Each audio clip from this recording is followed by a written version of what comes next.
और नए बंदे को डिस्प्लेस कर देता है और उस पर चिल्लाता है कि मैस सराउंड करना बंद करें।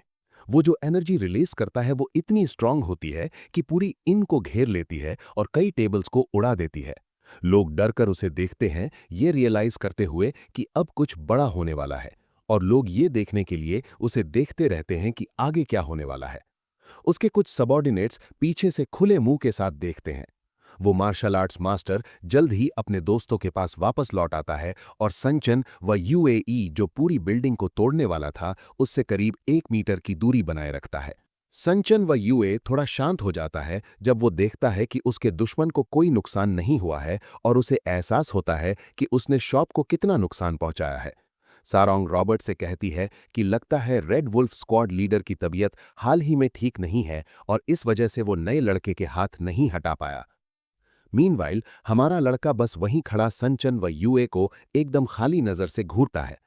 रेड वुल्फ स्क्वाड लीडर नए लड़के को स्कैन करना शुरू करता है और वो उससे पूछता है कि वो कौन है। वो सोचता है कि ये कैसे मुमकिन है कि इतनी एनर्जी रिलीज करने के बाद भी उस पर कोई असर नहीं हुआ, जबकि वो उसे तुरंत मारने का प्लान कर रहा था।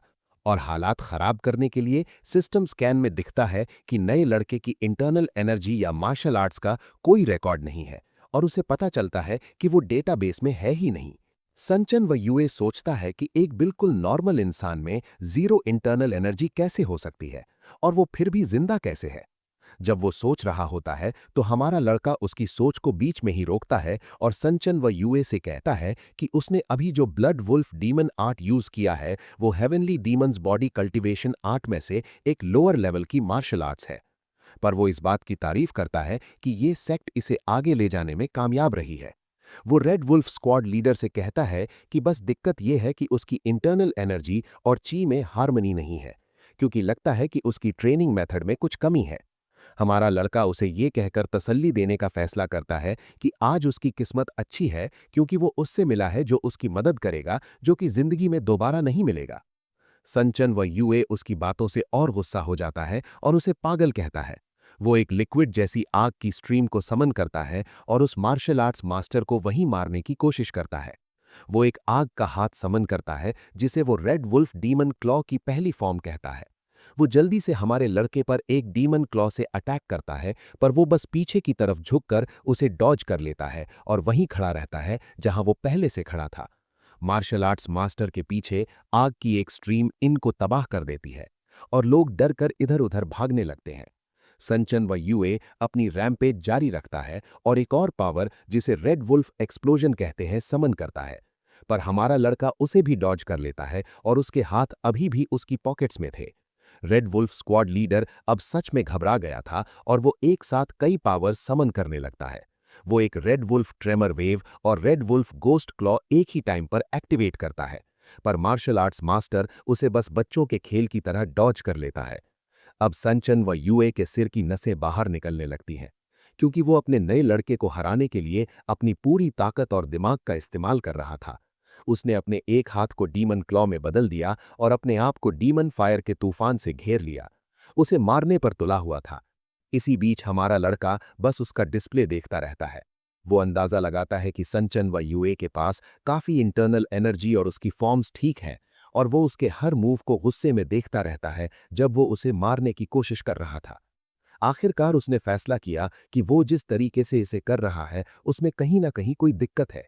संचन व यूए पूरी ताकत से अटैक करता है और अब उसकी आंखें लाल हैं, क्योंकि लगता है कि वो अपने सारे अटैक्स एक साथ इस्तेमाल कर रहा है।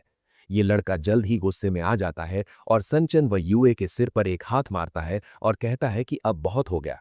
उसके हाथ के इम्पैक्ट से रेड वुल्फ स्क्वाड का सिर मार्शमेलो की तरह दब जाता है और ऐसा लगता है कि उसका दिमाग और खोपड़ी खराब हो गई है। जब संचन व यूए अपने गिरने के इम्पैक्ट से फ्लोर तोड़ता है तो हमारा लड़का उससे कहता है कि उसकी मार्शल आर्ट स्किल्स क्रूड हैं। जहां संचन व यूए का सिर लगता है वहां एक बड़ा सा होल बन जाता है और ऐसा लगता है कि इनके फ्लोर पर एक कॉमेट टकराया हो, जिससे पत्थर वाला फ्लोर टूट गया था।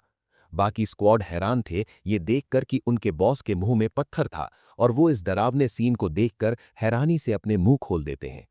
टैवन में ऑन लुकर्स और भी ज्यादा हैरान थे, क्योंकि वो आंखें फाड़े देख रहे थे। उन्हें इस अजीब मोड़ की उम्मीद नहीं थी। सारोंग और रॉबर्ट भी उतने ही हैरान थे, क्योंकि ये पहली बार था जब वो हेवनली डीमन सेक्ट के मेंबर्स को इतनी बुरी तरह से हारते हुए देखते। संचन व यूए अभी भी जमीन में ही था, जिसका सिर आराम से उस जगह में था जिसे उसने अपने इम्पैक्ट से तोड़ दिया था। हमारा लड़का उसके सामने खड़ा था और उसके हाथ अभी भी उसकी पॉकेट्स में थे। वो उससे कहता है कि उसने स्किल्स सीखी हैं, पर उसने उन्हें एक पैरेट की तरह सीखा है। वो बताता है कि असली मार्शल आर्ट्स सिर्फ स्किल्स को इमिटेट करना नहीं है, बल्कि उन्हें अडॉप्ट करना और उन्हें अपना बनाना है। जब उसने ये करेक्शन दी तो उसने संचन व यूए से उठने और उसे दोबारा हिट करने को कहा अगर उसने उसकी बात समझ ली है। संचन व यूए बस उस होल में पड़ा रहा, लगता है उसे ब्रेन सर्जरी की जरूरत पड़ेगी। और वो मार्शल आर्ट्स मास्टर गुस्से में उससे उठने को कहता है। बाकी रेड वुल्फ स्क्वाड बस उसे स्पीचलेस होकर देखती रहीं, सोच रही थीं कि ये क्या हो गया यार। वो आखिरकार परेशान हो गए और उससे पूछते हैं कि उसे उनके प्लेटून लीडर पर अटैक करने की इतनी हिम्मत कहाँ से मिली। वो उसे बदमाश कहते हैं और उसे मारने के इरादे से उसकी तरफ दौड़ते हैं। वो कई वेपन्स और मार्शल आर्ट स्किल्स एक्टिवेट करके उस पर कूदते हैं, पर हमारा लड़का बस वहीं खड़ा रहता है और उसके हाथ अभी भी उसकी पॉकेट्स में थे। कुछ देर बाद हम हेवनली डीमन सेक्ट के 32nd डिस्ट्रिक्ट में पहुंचते हैं। डीमन सेक्ट के सारे मेंबर्स जो बार में थे वो अभी भी टैवन के अंदर जख्मी पड़े हुए हैं। उनके सिर पर हाथ के निशान बने हुए थे, जैसे कोई चीज उनके अंदर दब गई हो।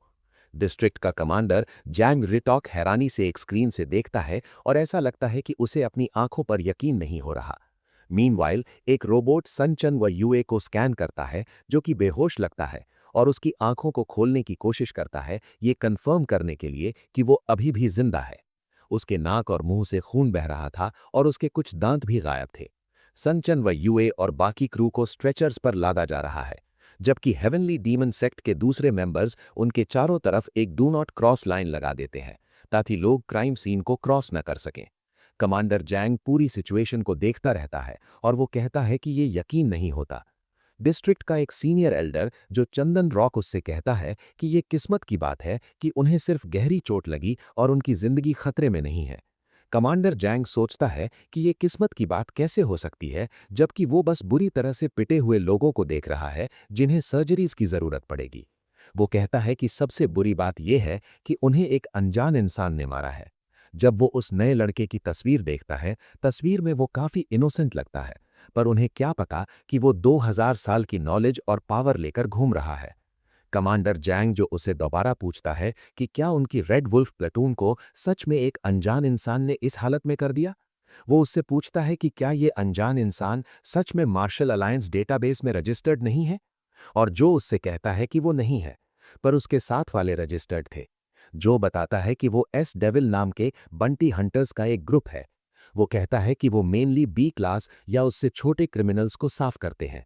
वो कमांडर जैंग को बताता है कि उनके लीडर का नाम सारोंग द ब्लेजिंग डेविल है। मीनवाइल एस डेविल एयरक्राफ्ट में हमारा लड़का बस टेबल पर एक नैपकिन अपने गले के चारों तरफ और एक नाइफ और फोर्क के साथ बैठा फूड का इंतजार कर रहा है। वो टेबल के उस तरफ सारोंग और रॉबर्ट के सामने बैठा है, जो बस उसे देख रहे हैं और सोच रहे हैं कि क्या बोलें या पूछें। हेवनली डीमन डिस्ट्रिक्ट में commander Jang Sarong the blazing devil के बारे में और जानना चाहता है, जो उससे कहता है कि वो एक जानी मानी बंटी हंटर है जो ऑर्थोडॉक्स और अनऑर्थोडॉक्स दुनिया के बीच काम करती है।